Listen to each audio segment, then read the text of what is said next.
right, good afternoon, everyone. We're going to make calzones today. It's fun. It's easy. And if you can make pizza dough, you can make calzones. If you're not sure how to make pizza dough, I did a video on making pizza. The recipe is in there. This is just a very basic pizza dough. You can make any pizza dough you like. You can also use a whole wheat dough if you prefer whole wheat. Doesn't matter. I like using a pizza dough because they turn out better. So what you're going to do is take a handful of dough, about that much dough. You can use a mold or stuff like that. It doesn't matter. But I don't like using a mold. This is way faster. So you just take about that much dough in your hand. Okay, and then you just stretch it. I like to stretch it to about an 8-inch circle. That's why I really like this. I really like having this mat because it's got circles. So you just stretch it. And then while that's relaxing, because you don't want it to get all weird on you, I want you to get some melted butter. You're going to take about a 1/4 teaspoon or so of garlic powder and about 1/2 teaspoon of parsley. Mix that all together. You're going to need that at the end to top your buns because you want them to be delicious. So I'm just going to do this here. Now you're going to need a sauce. I'm using a barbecue sauce just because I like barbecue sauce right now. So you get yourself some barbecue sauce. You can use as much as little or as little as you like. You can use tomato sauce. You can use a butter chicken sauce. You could use a ranch. Anything that you like. If you think you could use it as pizza sauce, you can put it in a calzone. Just spread it around like you're making a little pizza. Then you're going to want to take your toppings. I'm just going to do some cheese. But you can put in mushrooms, you can put pepperoni, you can put bacon, as long as it's fully cooked. So yes, you can put like ground chicken or something, but the chicken has to be cooked. Do not put raw meat in a calzone. It doesn't cook very well.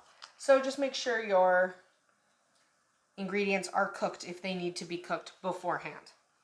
So you don't want to put too much or it'll squeeze out. It's probably going to squeeze out during the baking anyway, but you still do not want to overload your calzone. So then you're just literally going to fold it over, push with your fingers, just push. Okay, we are going to firm these up. Now you could do a fancy border. You could like roll these in like this and do that, but I'm actually just going to end up using a fork, but you could. So you could just roll and press. I'll just finish this one this way. But afterward, after we roll and press, I'm still going to use a fork to finish them when they're on the pan. Don't use a fork until they're actually on your cookie sheet. I will show you how to do that in a minute. So you just take this and put it on your cookie sheet. I'll show you the cookie sheet afterward. Now, I'm not going to make you watch all 4 of them, so we'll just kind of speed through that.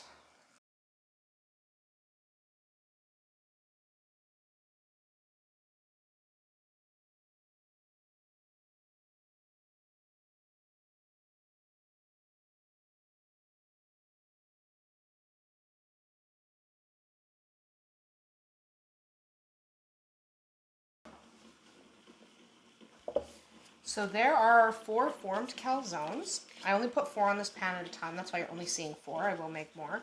Now I like to give them a little more shape.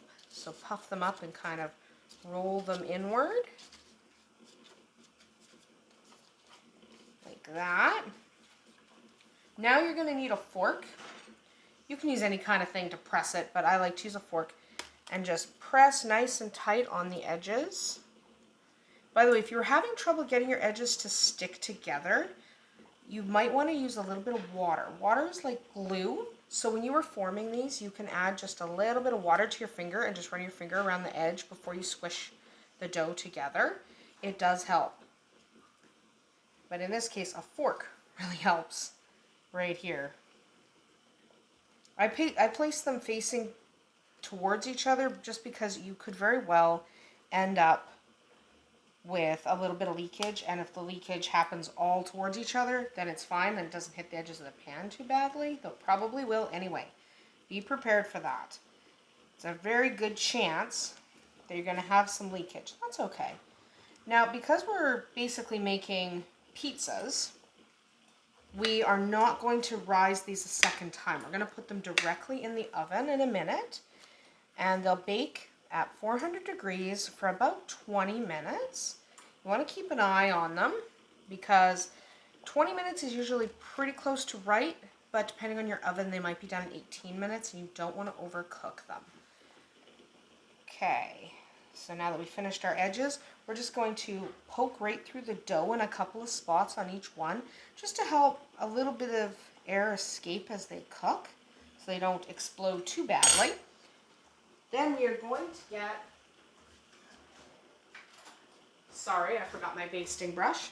We're going to take our basting brush in our butter, garlic, and parsley that we had before, and we're just going to brush these just like we did with our pizza crust. It just gives them a really nice finish. So our oven is already preheated, so as soon as I'm ready, they're going right in the oven. So you don't want to miss any spots. It makes them come out really pretty, and they just taste divine. Also, who doesn't love garlic and parsley? You'll notice I use that in a lot of my recipes. It's one of my favorite combinations. Just going to make sure they're all nicely coated here. Then you're going to want to take a little bit of Parmesan cheese. I just use the powdered stuff for this because the grated stuff kind of makes a mess. And just sprinkle it on the top of each one. Sprinkle, sprinkle. Sprinkle, sprinkle. And now we're just going to pop them in the oven for 20 minutes at 400 degrees Fahrenheit. Back in 20. So 20 minutes have passed. These are what they look like out of the oven. We're just going to cut one in half. Now you'll notice mine didn't actually leak that much. Just a little. And that's perfectly normal to have a little leakage. The better you seal it, the less leakage you will have. So let's give this one a chop. They're really fresh out of the oven. So that's what mine look like inside because they're barbecue. I love barbecue sauce. You can use any sauce you like, any toppings you like. But that's how you make a calzone. They're really simple. Hope you enjoyed this video. We'll see you next time.